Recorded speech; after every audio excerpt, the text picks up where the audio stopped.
Wartales, a top-down open-world RPG with mercenary management, combat, and a bazillion upgrades, but should you buy it right now? This video will answer all of your questions, starting with a 60-second, too long didn't read overview of the game, so you can tap out early if it doesn't appeal to you. Then we'll see what it's like to actually play it by packing in as much detail about the gameplay as humanly possible, before looking at the different types of players this game might appeal to, as well as analysing a variety of other factors to help you decide whether this game is worth your time and money today. In Wartales, you steer a group of mercenaries through an unforgiving landscape akin to Velen from The Witcher 3. There are several classes, a ton of weapons and armour, along with a plethora of upgrades to make each mercenary unique, and each playthrough a very different experience. There is a limited story, but the main focus is on upgrading your group of mercenaries in your own way, and recruiting others to swell your ranks. The turn-based combat is like a game of chess as your crew move, poison, stab, and slash their way to victory or defeat. Ultimately, in Wartales, you wander the land picking up and completing bounties for cash, often leading to tricky decisions such as whether to steal from the helpless or betray one arsehole lord for another, all while ensuring your mercenary band are well fed and paid, lest their happiness decline to the point that they decide to leave you. So if you like the sound of serious medieval immersion, getting lost in a menu of upgrades and crafting while navigating or ignoring a mediocre story, Wartales might be your cup of tea. If that hasn't put you off, then grab a drink and get comfortable as we look through the detail of what you actually do in and what it's like to play Wartales.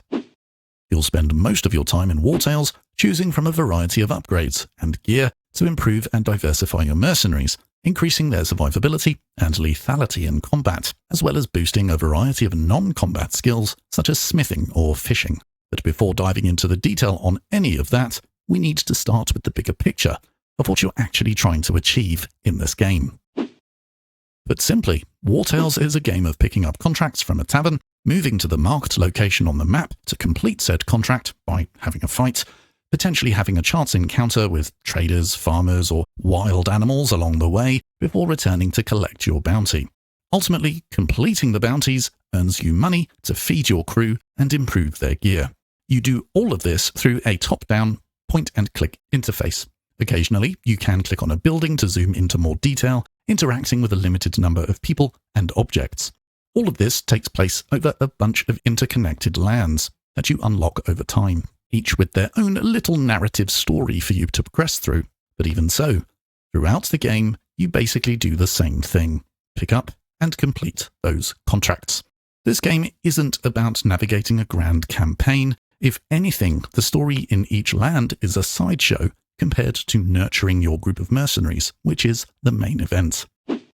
So with that gameplay loop in mind, let's dive into the detail of the mercenaries themselves, starting with the 3 sets of choices that you will make at the start of a playthrough, which will define your starting mercenaries. First, you are presented with a list of options that describe your companions. For example, choosing young farmers looking for a better life means your crew start with +10 bread, -2 happiness, and their classes are 1 brute, 2 spearmen, and 1 archer.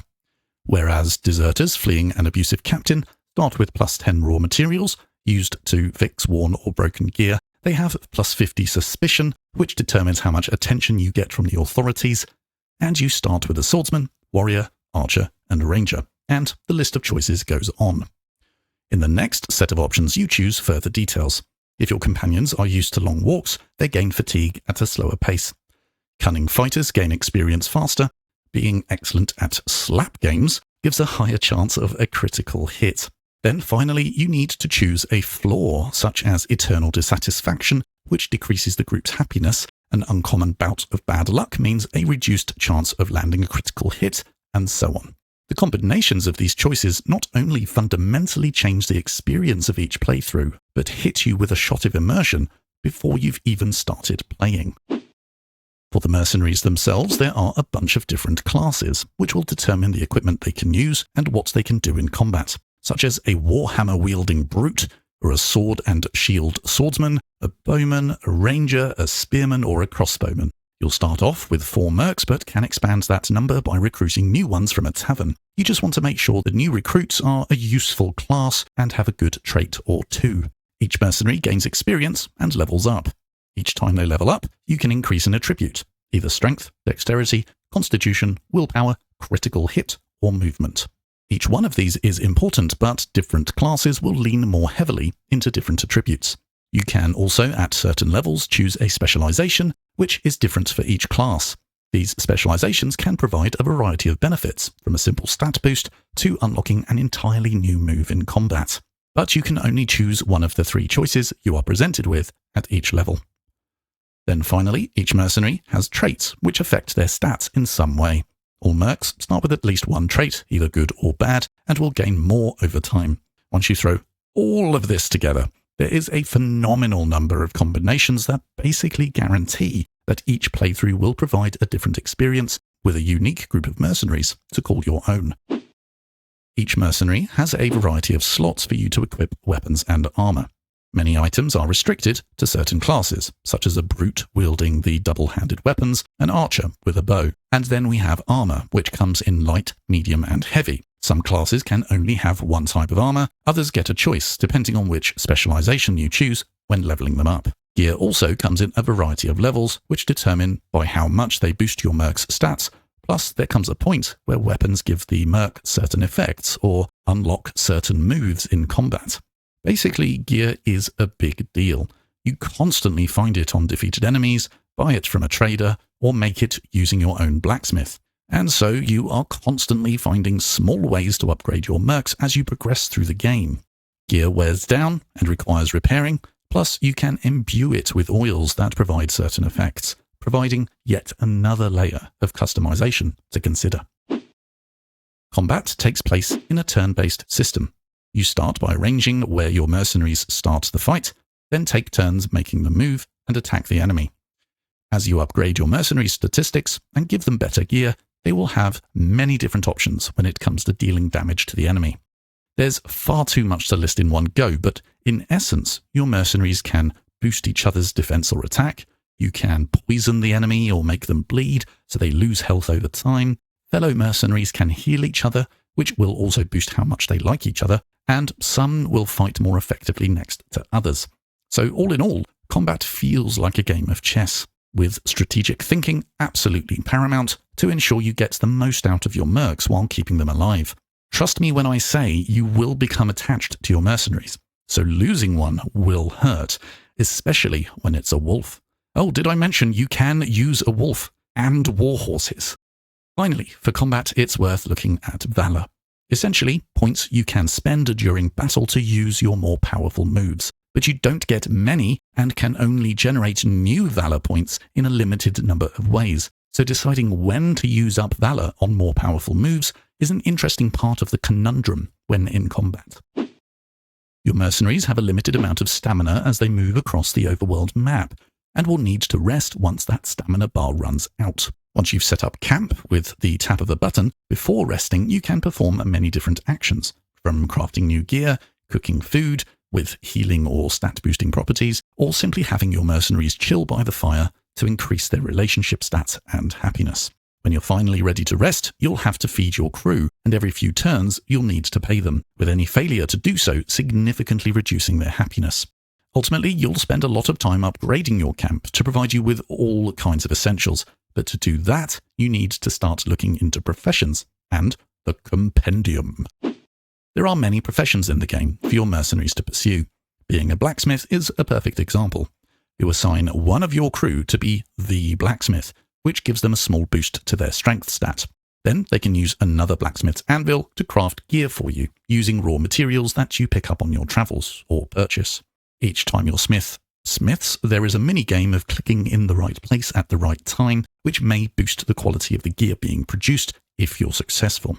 And each time your blacksmith produces something, their XP in smithing increases, eventually increasing the amount of gear and quality of that gear that you can produce. The thing with professions is there are actually loads of them, from cook and angler to alchemist and scholar, each with their own little crafting mini-game. If you like a good tech tree, then Wartales has plenty of them to offer you. As you explore the map, you gain knowledge points, which can be spent unlocking a variety of things in the compendium, such as reducing the amount of food and money your mercenaries consume. This compendium also extends to specific professions, so there's one for the blacksmith and another for cooking, for example. Then on top of that, we have the 4 paths, which encourage and reward certain playstyles. As you perform certain actions, you inch towards unlocking a reward in the Power and Glory section, or Trade and Craftsmanship, or Crime and Chaos, or Mysteries and Wisdom. There are so many other things I could include, such as animal taming and capturing prisoners. There's some trading, some tombs to explore, conversations with your mercenaries resulting in choices that affect their happiness, stats, or traits. Basically, although this game doesn't have much of a scripted story, you are constantly tinkering with something, unlocking something else, upgrading someone, or one of a million other things. There's always something happening, and always a reason to rub your chin thoughtfully. Hopefully by now you have an idea of what it's like to actually play Wartales, so let's address some of the other more practical considerations that might affect your purchasing decision. The point-and-click nature of Wartales makes it theoretically easy to pick up, but in reality the game gives you very little guidance. You learn the game slowly over time, which I personally found very immersive, but if you're the less patient sort, you'll probably find the slow pace frustrating. Wartales is a very flexible game for those who don't have much time to game due to adult responsibilities. But with that said, don't be fooled. This game can absorb you for hours on end, if you let it. It is entirely possible to play Wartales with friends. You can be part of the same company, control your own guys with your own inventories, and generally explore the lands together. It's actually a pretty cool way to play the game. As the game was released more than 2 years ago, it's regularly on sale with at least a 60% discount for the base game, approximately once per month. So definitely don't ever pay full price. There are a variety of DLCs, but this is where you need to be cautious. The Tavern Opens allows you to run your own tavern. Pretty cool. The Beast Hunt is about, well, hunting a beast. Or the latest DLC, the Skelmar Invasion, gives you an entirely new region, new weapons and gear, and a big story to follow. So the thing is, some of these DLCs are decent, some not so much, but all of them are rather expensive, especially once you add them all together. You definitely need to pick up the base game cheap, because by golly do they get your wallet with those DLCs. And there's a cool looking one coming up where you're in charge of your own fiefdom. So with all that said, is Wartales right for you today? As always, it depends who you are and what you're into. If you enjoyed Battle Brothers, Kenshi or Jagged Alliance, it's a pretty safe bet that you'll enjoy Wartales. There's a lot going on, there's a lot to do, and it's very immersive. It just lacks in terms of endgame, unless you're happy to splash out on DLC content. If what you're looking for is a deep story, Wartales doesn't have it. This game is about making your own story at your own pace, with mercs that you have lovingly crafted. If you want a sprawling campaign, you'll need to look elsewhere. Plus, there's no magic in this game, just smacking people in the face. The combat in Wartales is very satisfying. If you enjoy that chess-like turn-based combat such as in XCOM 2 or even Dungeons & Dragons, Wartales scores highly in the combat segment, and you'll spend lots of your time doing it. If you enjoy tinkering, and by that I mean constantly unlocking items on a progression tree, crafting items, upgrading a plethora of statistics, and constantly swapping gear for maximum min-maxing, you're going to love this game, as there's always something to do. If you have any further questions, please feel free to ask, or if you already own the game and have some additional information you'd like to add, please let us all know in the comments below.